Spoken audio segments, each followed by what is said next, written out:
Welcome, everybody. Dr. Josh Long here with AME Podcast, my way to talk to folks who are still making music beyond the classroom, what I call the lifelong learning in music education.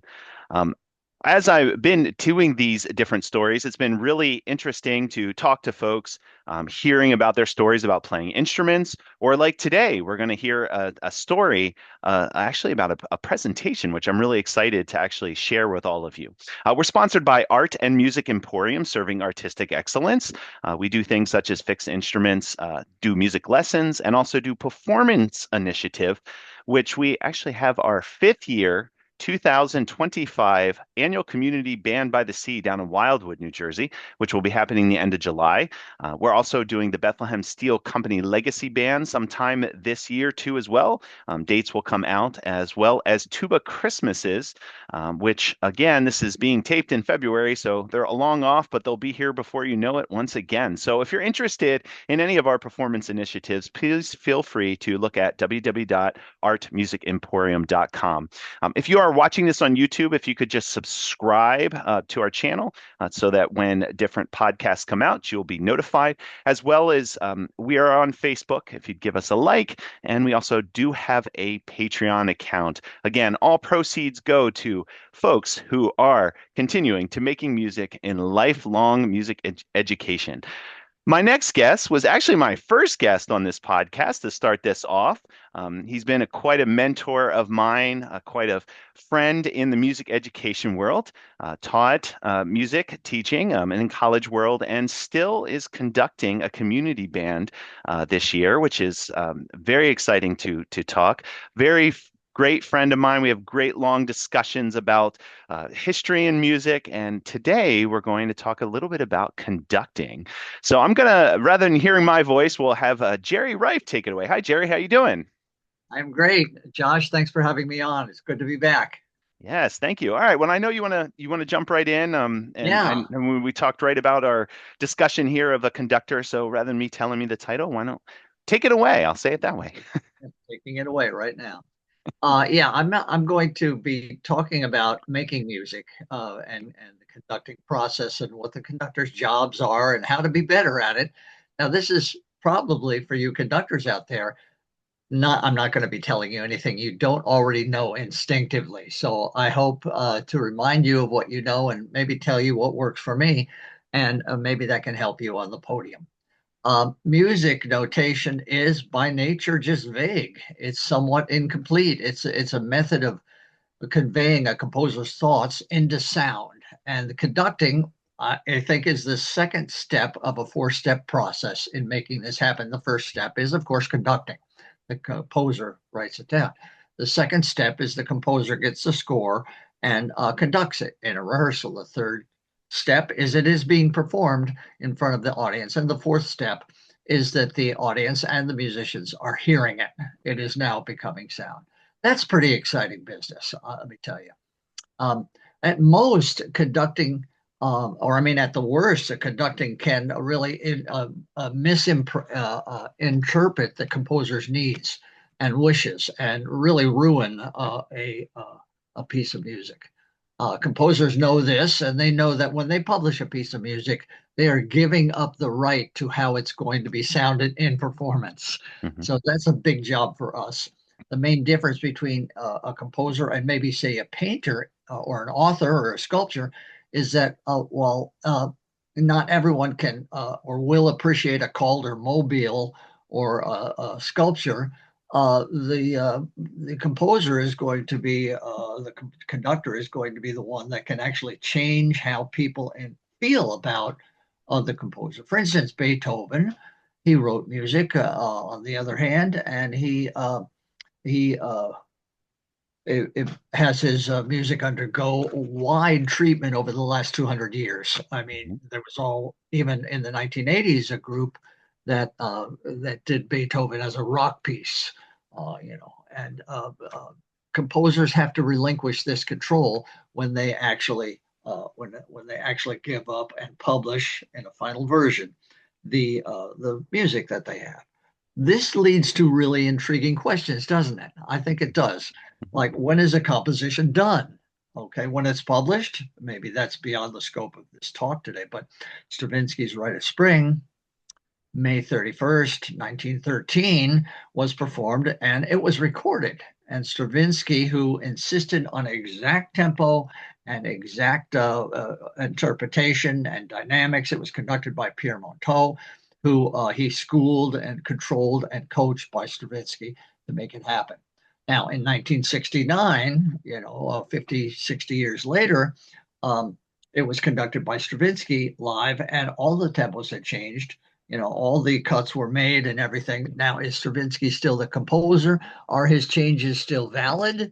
Or should we look at the actual historical piece from 1913? As a historian, I would say the 1913 score is the definitive. It's the original. It was made at the beginning when it was actually being composed. So sometimes it's good for conductors to research a little bit and get back to the original scores and see what happens. Here's our job. Our job is to, as conductors, is to represent the composer's wishes in sound as accurately as possible. Our job is to solve 100 problems a minute in a rehearsal. Our job is to create a satisfying performance experience for our students and for our audiences.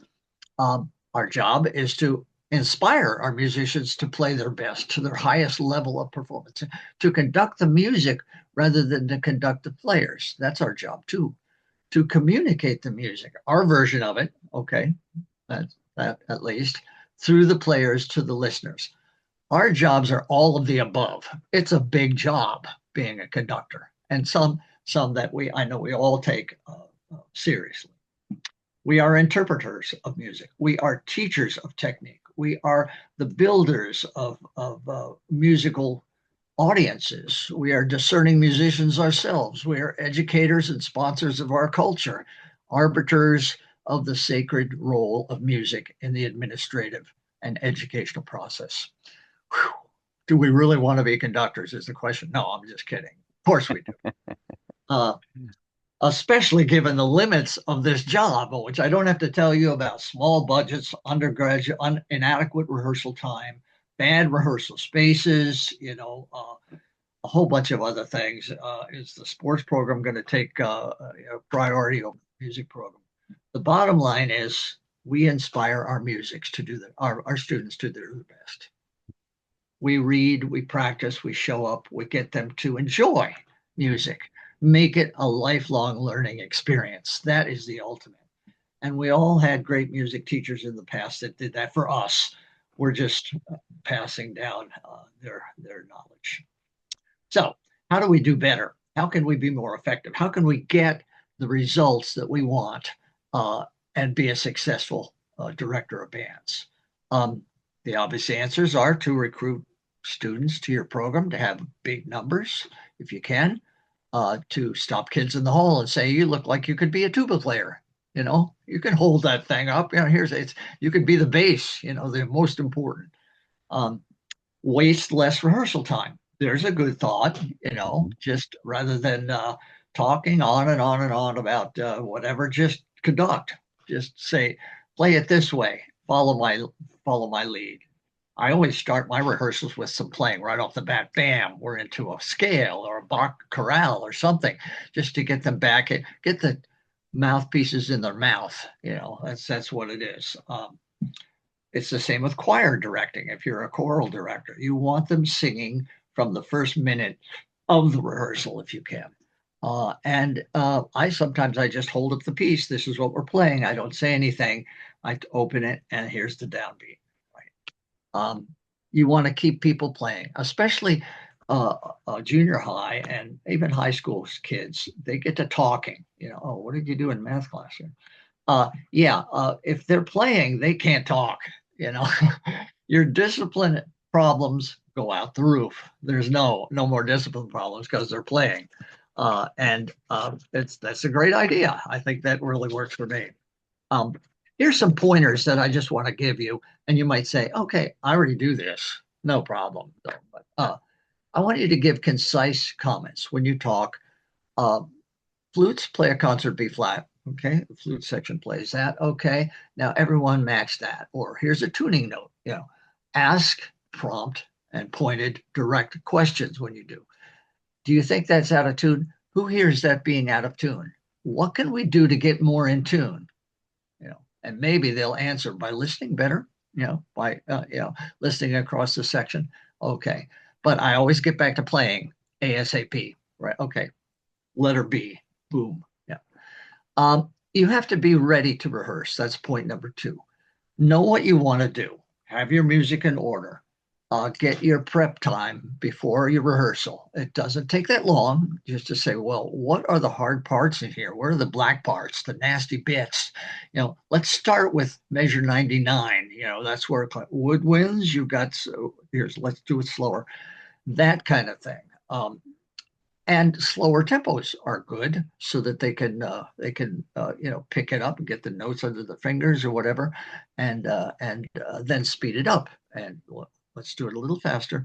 Here's performance tempo. A little faster than performance tempo would be even good. Take your pencil and make an X in the margin where it's difficult, where you miss notes in this read through. That's the parts that you start playing first when you practice at home. And I know you all practice at home every day. So do that. And then as a reward, you get to play through the whole piece if you want to or whatever. But the point is to understand music that's on your stand. An analysis of some level on the conductor's part is vital. I think it's really important. I think as a point, you should have an idea of the style of the music and how you want to get that realized. It could involve different seating arrangements. Saxophones, would you sit behind the tubas? You're too loud or whatever. Yeah, they'll hate that, but it gets them to listen a little bit better. I would conduct differently on purpose sometimes. Okay, here's the march we're going to play. It's one, two, do, do, do. Let's play it at this tempo. One and two. One, two, one, do, do, do, do, do, do, do, do, do. Yeah, think of the length of your notes. Think of when the note starts properly. Slow tempos are harder to play than fast. And when they end properly, the end of notes are important too. You ever think of that? That's a good thing for them to think about. I would also, as a point, develop a fun program, something that would be interesting, a program full of diversity, a program that has fast music and slow music and all different kinds of music. John Philip Sousa was a master at programming. He would feel what the audience wanted in the back of his head, and that would be his next piece. I know William Ravelli of the University of Michigan told me one time there's three kinds of music you program: head music, heart music, and foot music. Head music would be, classical transcriptions and music that has formal meaning and is aesthetic, and you can learn from it. You can do things. Heart music is music slow, like Bach, chorale, or something that you can put on a program, a hymn or something that is meditative and reaches into your heartstrings. And the foot music, of course, is marches. Marches are important, and I like to put them on all of my concerts. Even college level concerts should have marches on them, at least one or two. Um, you can use encores in your program. You can say program subject to a change without notice. And then you can talk to your audience and say, I'm changing the program. This is my prerogative. I'm going to do that. So here's something new that's going to be happening right away. Okay, we're going to have this march, and this march is by Goldman or something. And here's what it means. I would listen to your students and your band members and your audience, and I would change programs. Whenever someone in my band comes and tells me, you should try this. This is a new Jerry Brubaker piece. And wow, I heard it and it sounds pretty good. Yeah, okay, we will try that. Especially if people in your band write music for you. That is a prerogative that you really need to give a world premiere. Give one a year if you can, whatever your band will do. Um, Try out some solos on your program. I like to have a, a, a march after the Stars and Stripes, and then an overture, like Cavalry Overture or something, Poet and Peasant, and then maybe a march, and then maybe a solo right off the bat. We have diversity in what they're seeing on the stage. Here comes three bassoons up to the stage, and they're going to play a concerto for three bassoons in band, which I can send you if you'd like to see it. Um, I would look for different and new music all the time that appeals to your audience and your performers. Now, this is tricky in a community band. It's tricky in any band because you're going to have people that don't like that music. You're going to have people that do like it, and you want to reach to all of them with the understanding you can't really satisfy everyone. Very few pieces can do that. If you can find it, keep repeating it in concerts. This takes a huge amount of time to program so that it's challenging enough for your players, but not too challenging because in a community band you have professionals and you have teachers and you have people that played 40 years ago and wanted to play again, that kind of thing. And you want to serve all of them. There's a lot more music out there than there is in J.W. Pepper. Okay. A lot of it is schlock, and it's something you don't really want to give much light to. But you can find music that really works. And you can ask great people like Bill Rarig or Doug McLeod or people who have played a long time and know the band literature. What's your favorite march? What's your favorite overture? And I spent a lot of lunches talking to people and writing down notes and trying their music, and it really helped me a great deal. You can also actually write to them at their publisher. Jim Swearingen, what do you have for Memorial Day, grade 3? Okay, he'll send it out, or this is what I want to do. There are a lot of resources. The Heritage Encyclopedia, for instance, listing music that you can have. R.B. Hall, a Maine composer, wrote 71 marches. I have about 59 of them, and a lot of them are very, very good, and they're easy enough to play for a junior high band or a high school band. And you can talk to your audience and say, here's a piece that nobody else plays. Nobody plays it. A Georgia Jade by R.B. Hall, and it's played by seventh and eighth graders, and it's great. Invite soloists to sing with your band or to play with your band or play yourself with your band. Or better yet, have your band members who are talented and can manage a solo, have them actually get up there and play too. That would be a great thing. Um, you should also try or think about trying new spatial concepts for music. Music exists in space and time. It's not like a picture that exists, the Mona Lisa. It never changes much. So why don't play with some spatial concepts? For instance, there's a piece called by Jay Dawson, good composer, called Gettysburg the Third Day. I don't know if you know that piece. It's really quite a fun piece. It reenacts the Pickett's charge on the third day of Gettysburg, which is pivotal to the direction of the Civil War. And it surrounds the audience with percussion members, with a drum, each one. I mean, behind the audience to the sides of the audience. And at the place where the cannonade starts, there's 12 measures in the piece that is just open for drums to hit something. And I take some of my clarinet players out there. I have 10 people on the aisles and back in the back. And they are in the middle of the cannonade. See, it's the cannons are going. That's very good. I played it in 1995. People are still talking about it. They love that. When are you going to surround the audience with percussion equipment? It's a good use of your percussion too, and they are thrilled to be in the centerpiece. Um, I would look for unconventional sources for music too. What about film music? Oh my gosh, there's so much film music out there, and a lot of people are scoring film music for concert bands that are doable, and it's great to play. People love it because they've seen the movie, whatever the movie is. And I have people coming up and saying, why aren't you playing John Dunbar's theme from Dances with Wolves? It's great. I want to hear that. And so I'm on the scout for, an arrangement of that. I also have some people in my band, a Blauenberg band, which I've conducted since 1985, and they will score things.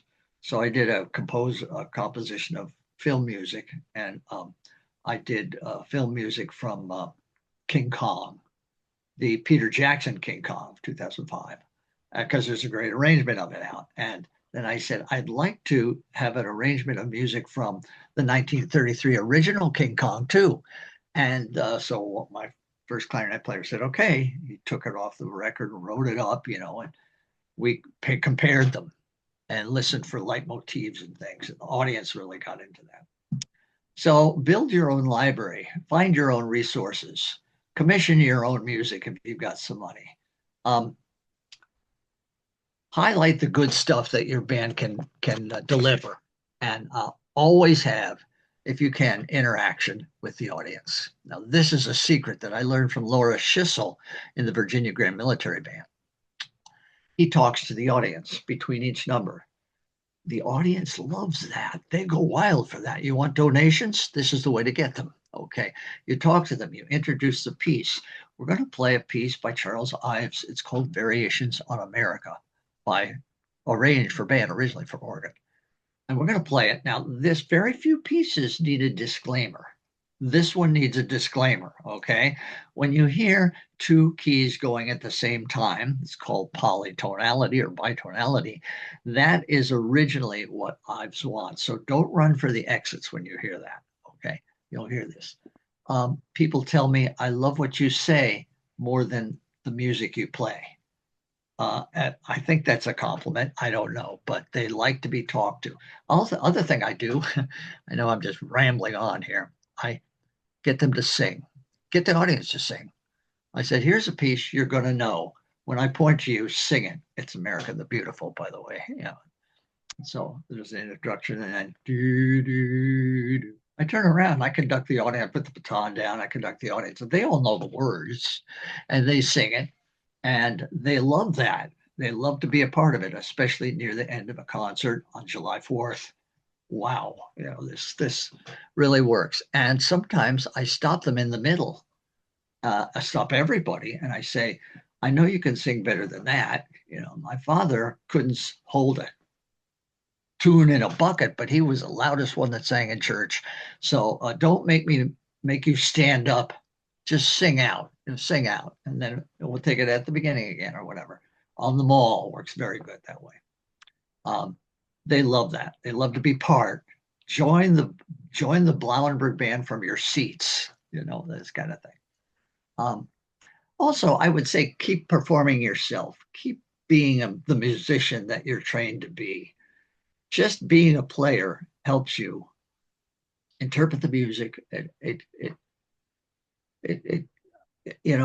gives you a gravitas on the podium. Remember, I was teaching at Lincoln High School in Kansas, high school job in the 1970s, and they all knew I was a clarinet player, but they had not heard me play. They were talking. There was 90 people in band. By the way, there were 90 people in band, and the high school band, and the high school had 103 people in it. You do the math. There was 10 people that weren't in band, and they were on my target list. And band existed at the first period of the day, every day of the week, 5 days a week. Why? So the other teachers didn't have to come in so early. There was no one to teach. That was a program that could do Festive Overture out in Lincoln, Kansas, because those kids got up and milked the cows at 5, you know. And I would say, tomorrow, you have to be able to play measures 1 through 44 perfectly. Every single person. I didn't tell them I wouldn't make them stand up and do it individually. I didn't make them do that, but I know how to do that. Okay, they came back, they played. It was great. So, and I remember the first rehearsal. I said, I want you to play it like this, and I I got my clarinet out, and it was dead silence in the rehearsal. It's the only time it was, and they wanted to hear me play, and yeah, so that was fun. Particular conducting pointers that I have for you. I'll click them off. In general, be as clear as you can possibly be. Communicate concisely and get right back to the music. Two, be expressive. Conduct the music. Have an internal image of what the music is portraying, what the music is happening, and it will come out. Your body is conducting, your arms are conducting, your face especially is conducting because you're looking at people and giving cues. You don't need to see that score, you've internalized it. You can include minute details in your conducting. If you're conducting a big thing and then you go like this, everybody knows if they're watching, that's the key, that they want to be playing soft there. Um, Allow this imagery to dominate your physical gestures and our understanding of what you want and what you to feel. And don't be afraid to use vibrato, to end a phrase slower and then go into the next phrase. Our job is to inspire our group. The best way to do that is visually. Visually, you don't need to sing with them or anything, although I do that too often. But if you have your body emoting what you want, that's a good way to do it. I would use your conducting to correct problems. And oh, saxes, you're too loud, or come bring that out. I want to hear that. Come bring it to me. I need more piccolo or less piccolo, I should say. Um, and I would turn to people. I would involve everyone. I have a tendency to just conduct the brass, because they're the loudest. And I don't I don't conduct the horns or the clarinets as much, and I'm working on involving them in my sight lines and what I do. Um, I'm always positive in rehearsal, well, almost always, but I try and be positive. I get frustrated sometimes. Um, but I focus on what I want and not really what went wrong. I like to tell people bassoons, wonderful balance, really good. Just that dynamic. That's just what I want. No louder at that point, or just uh, trumpets. I need more thirds because you're balancing the higher first trumpet. So a little more thirds, a little less first. Yeah, and that would be perfect. Um, I would focus on one problem at a time, just one thing, and then say, okay, secondly, percussion, make sure you're watching me. Get your stand in front of your face and so that you can see me peripherally at least, or watch me and forget the music at all. Anyway, um, that's just a few pointers on craft.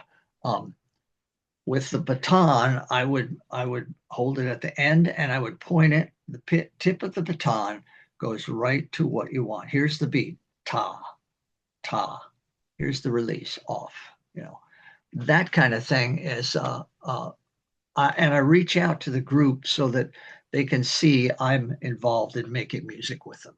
Um, Conductors it's you don't actually make any sound when you're a conductor, um, but the sound you make is through your players. Um, and be aware, practice in front of a mirror if you want, about the size of your beat, the breadth of your beat, um, your even tempo. It should be in your mind. It should be going in your mind all the time. And go ahead and stop them when there is a deviation. You know, when there's a little raggedness or the downbeat is not. Let's try that again. That was my fault. Here it is again. Ta, right there. Just do that. Let's do that downbeat 3 times in a row. Ta, ta, ta. Okay, that kind of thing. Um, you want to assess the player's performance, which you do automatically, and your audience's reaction to that, which is a little harder because you're not even facing them. But if there's a lot of candy wrappers opening up out there, yeah, okay, then take the tempo a little faster or something. But try and keep as your number primary goal the music is important and it has to be coming out in the rehearsal as well as in the piece. Um, I like to read straight through a piece first time it's on the stand. Just straight through, unless we have to stop, all completely through.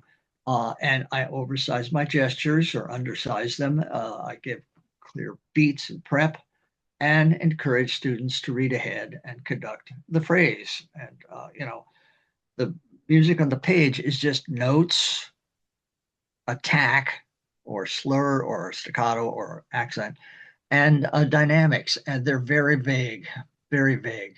So I'm here to clear that up for you, at least my version of what I want. And after a rehearsal, go ahead and evaluate what happened. After a performance, you can say, "Well, that worked, but this didn't work." Uh, here's something you could try: a rehearsal where you don't even say a word. You just don't talk. It's going to be hard because we're talkers. All of us are talkers by nature. But just or a partial rehearsal. Let's try that. Okay, one piece, 5 minutes. Okay, and just hold up the thing, bar one, and start. And just do that. They'll be paying attention. They will be looking at you. They'll be doing it, and that's a good idea. Um, you could videotape what you do. A lot of conductors do that, or record it and evaluate it. Evaluate your own conducting. It's a good way of doing it.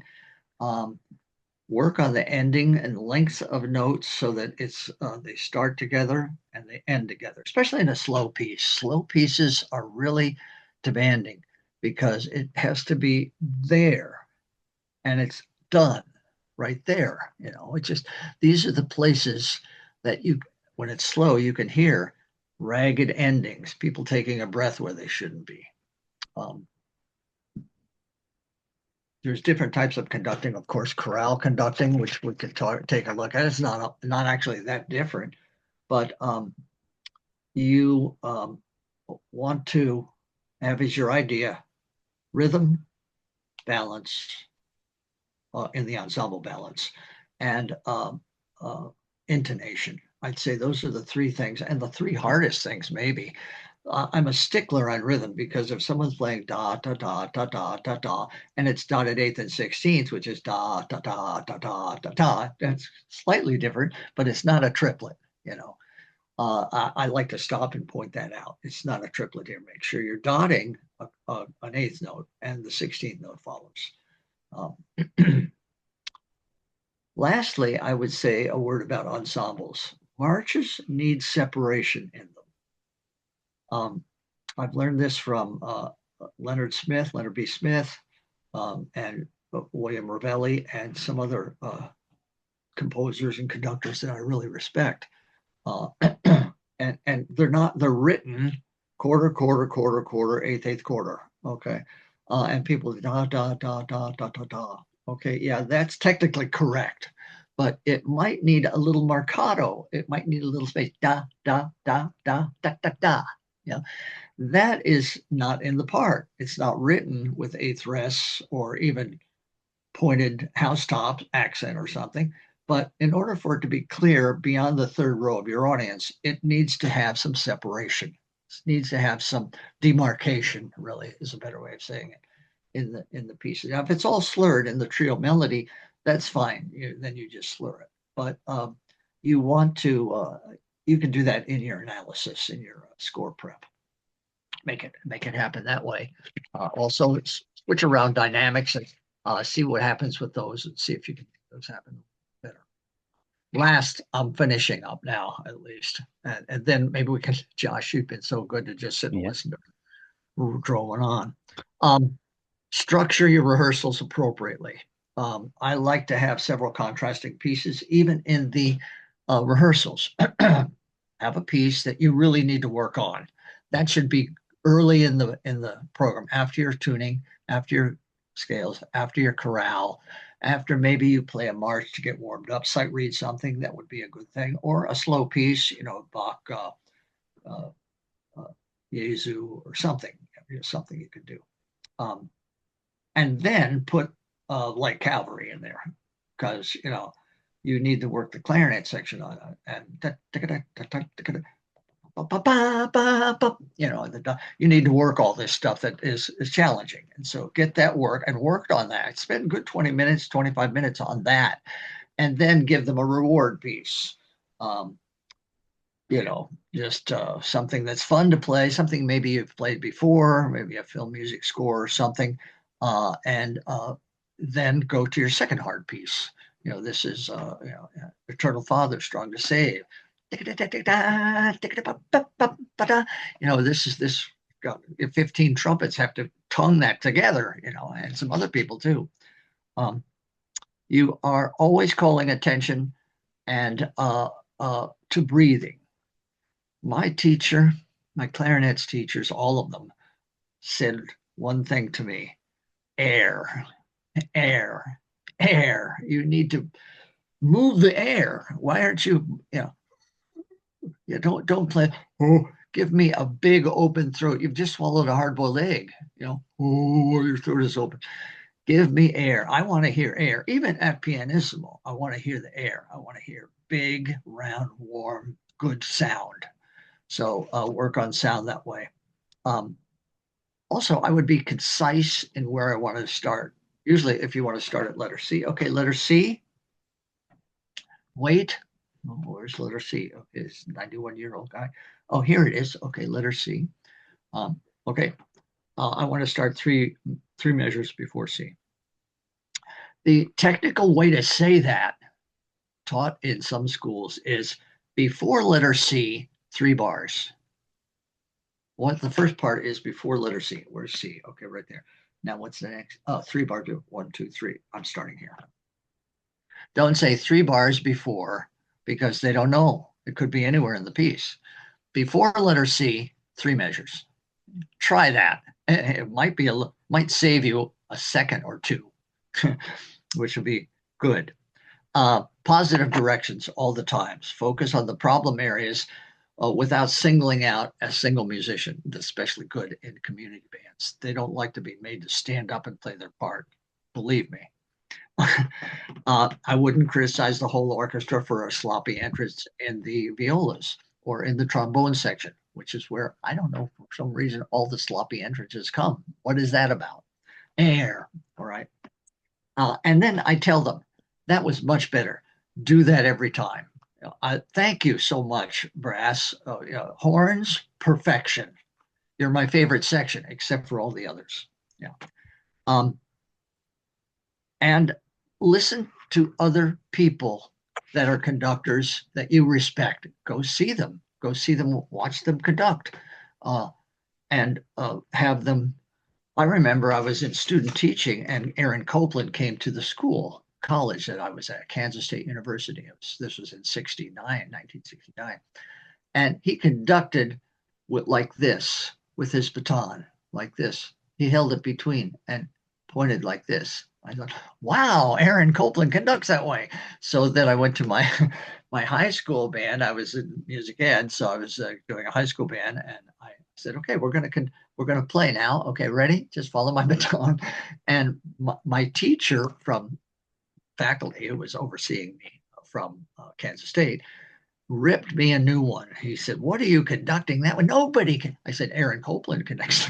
Well, okay, you're not Aaron Copland, son. Okay, okay, lesson learned. Okay, so yeah, um, go see the great performers, the great orchestra performers. Listen to the great musicians, the great soloists, the great vocalists. Um, Whenever I can, I go to Philadelphia and hear the Philadelphia Orchestra, or New York City to New York Philharmonic, and Yannick is conducting, and you know, no wasted movement, no wasted energy, and it's just the pathway to perfection on the podium. So basically, I guess those are my thoughts. Yeah, they're great thoughts. You have a lot of wonderful things to say. I did have a couple questions. I think a lot of times people don't understand how much time and energy it takes just to, everybody thinks, oh, just conductor just starts the music and that's it. And it's much more than that, right?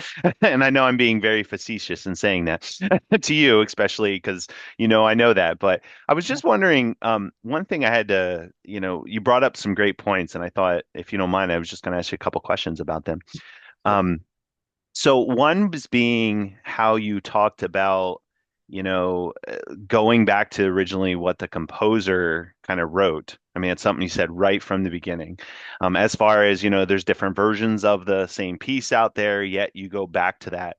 And I'm just interested just in your own, mind and your own thoughts. Obviously I think you want to be true to the music. I understand that, but I was just interested in what kind of things you do, as a conductor to kind of suck in that information from what you're seeing from that composer, from the original, like Stravinsky, you talked about how you went back to one of the original, scores to look at, and Yeah. I'm just interested to see what you kind of suck in to bring, and then also obviously bring that to the podium, if that makes Yeah. sense. Yeah. Great question. I'm a historian to a musicologist. So my PhD was in musicology, and music education was my undergrad degree, and I conducted bands all through grade school, high school bands, and college bands I conducted. And then I have a master's in applied clarinet performance. Hmm. So that sort of sets me up for this to answer this. Um, I go back as a musicologist and I try and dig out what I can find. First of all, about the piece. You can do this easily. You can go to Wikipedia and type in, Leroy Anderson, and there's a ton of stuff there. And you can type in, uh, whatever piece you're looking up. You can actually do that. And a lot of pieces, well, most pieces are available, and you can see, oh, well, this was written in this year, and what else was going on in that year, and I can have a background.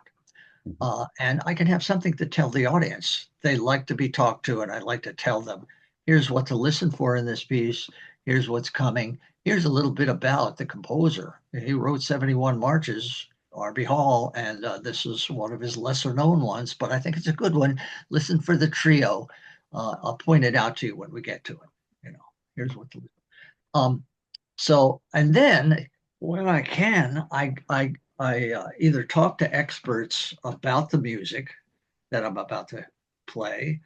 Uh, I sometimes have called the arrangers and say, I noticed this is different from the original score. And you made that change because this what you thought the alto saxes couldn't play that high successfully, or you wanted to get back into the tessitura of normal high school range in order to play it, or whatever your piece thought was. And that way, I'll know this arrangement has been thought of and Hmm. has been figured out. I think with the awesome responsibility that we have as conductors and interpreters of music, we really need to find out as much as we can about the piece and the composer, what he was going through. Well, he just, Mahler's, just his daughters died, and he had a very tough time of it during this time, and yet it's amazing how lovely the music can be that he Hmm. wrote during this time. So I like to think that it's some time spent outside of preparation of the score in the historical background and the actual what was actually written, the manuscripts in some cases, um, what was going on there, and what how that's going to influence what I do on the podium and what the sound goes over my back to the audience. That didn't answer your. Yeah, no, that answered quite a bit because I think, one thing, we're playing this music to, the audience and to them, if, I like that side of it where you're taking the time to provide what the music is about. You know what I Yeah. mean? Or what was going on in the heads of the composers prior to, playing that different piece. Because I think a lot of times we just hear music and we don't really understand what it is other than, oh, yeah, that sounds nice or whatever. We'll just, hear it. But it's like, I think that's where, my opinion, that's where I think you're getting your audience to really enjoy what's going on because they're listening for things. You know? Anytime you can break down the barrier between audience and performers, this is a good thing. We're up on a stage. The conductor even gets to stand higher than everyone else on a big box, right? Okay, and oh, he is the maestro. Wow, Toscanini. Yeah, and then we're just sitting out here in the audience, and okay, well, what time is it? Okay, well, the babysitter, we got to go get her. Anytime you can do that. And I went to a concert last night in Philly of Paul Jacobs, an organist at Kimmel Center at the Marian Anderson Hall. It Hmm. was organ only.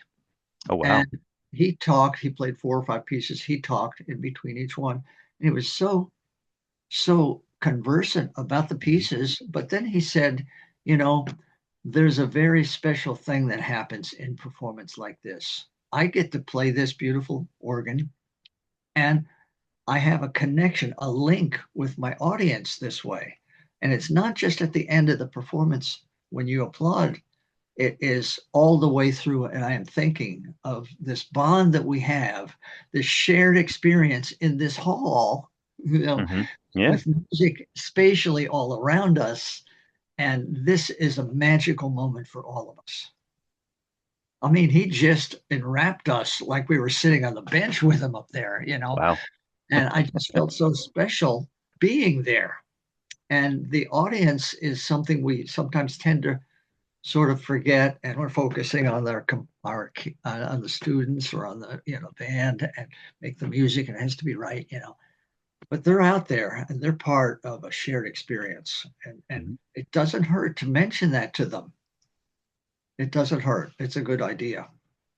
Yeah, Makes definitely. Because I actually think, I always think, the biggest one is, music aside, we always talk about, movies, for example, and how you kind of get into those movies. And I think sometimes, we can all sit there and relate, the good movie and the bad movie, meaning the movie that, you're still talking about because you got just so wrapped into it. And I think that's like, that shared experience is what you're talking about within, no visuals other than, a group up in front, but just how that music can captivate. crawls into your mind, and the whole movie is there. All of Jaws, you're seeing it all right there. Yeah. It's just all there, whatever. Yeah, definitely. Yeah, so you have that benefit too, to have programmatic music that has a story, or programmatic music that is a movie that many have seen, Star Yep. Wars or something. Yep. Wow, you've got a link, another connection, which is, you can't have enough of those. Yeah, I always say this. One of my favorite performances that I've always gone to is, the Boston Pops, playing the movies like Jaws, where they're doing the soundtrack in front of you while the movie's playing. I mean, there's just no other experience like that. Yeah, yeah. Carl Davis is a composer that has done a lot of arranging and composing, and he has taken those silent movies that have no music with them, or they have scores or whatever. There's some music playing. And he has written new scores for a 110-piece orchestra to play while the big screen with Greta Garbo behind the thing is showing, the flesh of the devil, from 1917 or something. And you have this sonic wave of sound coming. And he has made a name, Carl Davis, in scoring new music for old silent films. Yeah, that's Pretty awesome. great. Pretty great. One thing I wanted to ask you too was I know you mentioned something about, engaging your members. I know, as a conductor, we're always trying to engage our members, the students, the, community band members, who they are. One thing I was thinking about when you're talking, it seems you bring quite a bit to the plate, to use that, analogy, because I feel like it's just more than just, and I don't want to say this the wrong way, more, I know you mentioned running, pieces. One of my pet peeves, I'll be honest, like I have no problem, sight reading, running through a piece, but I see a lot of conductors sometimes just that's all they do is just start at beginning of rehearsal, they start from the top and they go to the bottom and start from the top and go to the bottom, and it just seems that you have quite more of a, I don't want to call it theatrical, but theatrical way of, getting them, I know you're planning as an educator in lesson, but you seem like you're creating this more shared experience. We'll go back to that world. Shared experience, for the audience members, or it's not, excuse me, not the audience members, the musicians to actually perform with you. And I was wondering if you could just expand a little bit, of what over the years, and I'm not trying to be like coy here and saying that, just because I know you've done this for many, many, many years, what you've done to just kind of, engage them, because I'm sure like everybody, you've had times when, people aren't engaged, you know. There's been problems over the years, and um, well, we don't need to dwell on those. Yeah, Uh, definitely. I'll tell you what, I these people come to the rehearsal and they want to play. They want to play. Yeah, especially community band members. They played as a kid, they played in college, and then they put the trombone away, and now it's out again because I'm retired and I want to play again. I want to play. I want to get better. I want to play better. I want to improve. Mhm. So, yeah, I rarely run through a piece. I run through the piece in the performance, Yep. general. I have no stop though, and just leading up to it, so that we can get a feel of the breadth of the piece and how much time and energy it's going to take to play it. Where do I place this heavy brass piece? Not near the end, maybe at the beginning of the second half or something. But then the rest of the time, 90% of the time, I am stopping and I'm saying, okay, here's why that didn't work.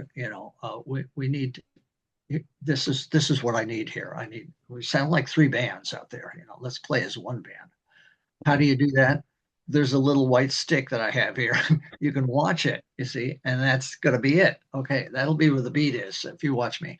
Um, so I do like to keep them playing a lot. And when they're tired at the end of an hour and a half or 2 hour rehearsal, Hmm. I'm happy and they're happy. They really did. They did it. They went to the band rehearsal and they really rehearsed, and it was therapeutic. This works for students as too. Students, high school students, even junior high Hmm. students, especially beginners. They want to play. They want to make a good sound and they want to do it.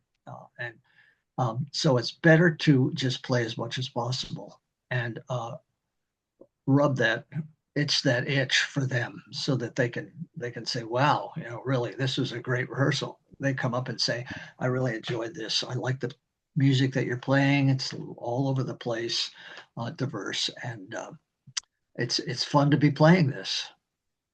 Yeah, so Yeah, it's kind of funny you brought up that whole aspect of when you're playing and or when you're rehearsing and you have them play and there's no disciplinary issues, right? Because they're that's right. playing, and That's right. that's the fun thing, because I think Yeah, I think again, as a conductor, and it's just something I wanted to illustrate a little bit, was the fact that the more you give to the musicians through your conducting patterns, through your gestures, cuts down that, talking aspect, even though I will say I do talk a lot. I do, you know what I mean, in front of everybody, but it's just, keeping them playing, and you have all their attention at that particular time for the most part, and it's just interesting how you brought that up right away, that you're like, oh, just kind of keep them playing, because I know, yeah, otherwise, they're going to start talking about other things, yeah. you know, I but had a keeping that band. interest. I had a band in Lincoln, Kansas, junior high band. I was their band director first year.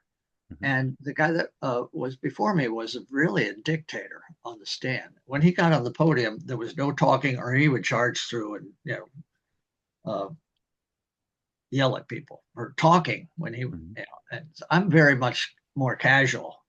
I just manage talking by saying, "Okay, letter C, go, boom," and they're all playing.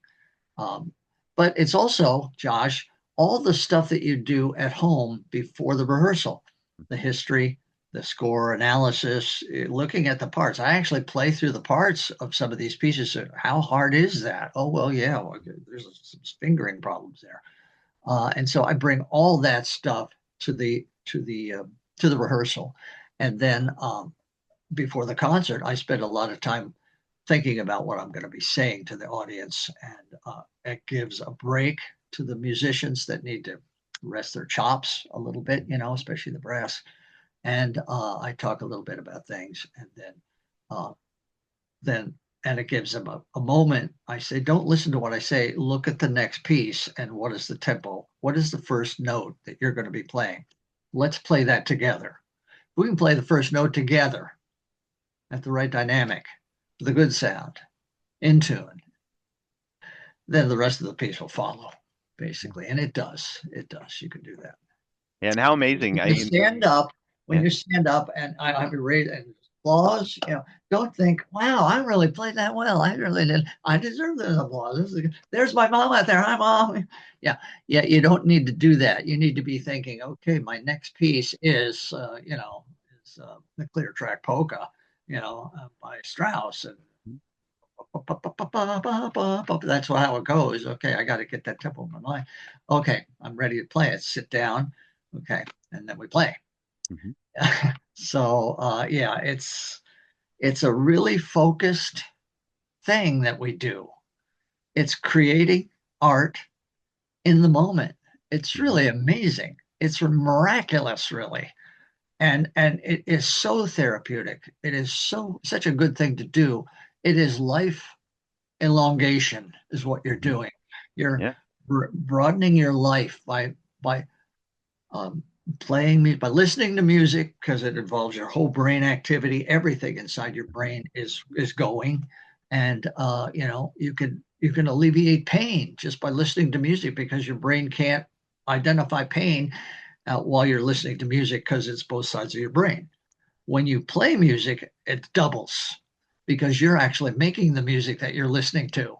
And when you are playing in an ensemble, it triples because that music is being played with other people at the same time as you are listening and hearing it and adapting. It's magic. It is a magic thing. There's a book um, called "I Heard There Was a I heard there was a secret chord. I heard there was a secret chord." I recommend it to everyone. It is music therapy, basically, and why music therapy works. It's by a neurologist that wrote it. Yeah. Um, yeah, and it just makes you want to spend your whole life listening to music. Hey, that's what we get paid to do. Yeah. What a blessing. Well, hey, Jerry, thank you so much. I mean, I just want to say, I appreciate, you sharing this with everybody because, I still, I know I've already said this, but I think a lot of people don't understand how much it takes, to just be a conductor, not saying that, I'm trying to push anybody away from it, but just you said it, the responsibility of how much, dedication and hours and preparing and when you're up there of how everything kind of links together and moves forward is just it's amazing. So thank you for sharing that. And I know this year, I will say this on here, I think it's what your 40th anniversary? 4-0. Yeah, Yeah. 85 is when I started Wow. on the podium with Blomberg. Yeah. Yeah, that's awesome. Yeah, so thank you for all those years of service. I really appreciate it, and especially changing everybody's lives. I mean, I know I've said this to you multiple times. You've changed my life. I'm always want to talk to you all the time because such a vast amount of, information and just Thank awesome what you do for the music world. you. Thank you. Yeah, it's great to be here. And to all the listeners of the podcast, keep playing, keep conducting, keep making music and hearing it.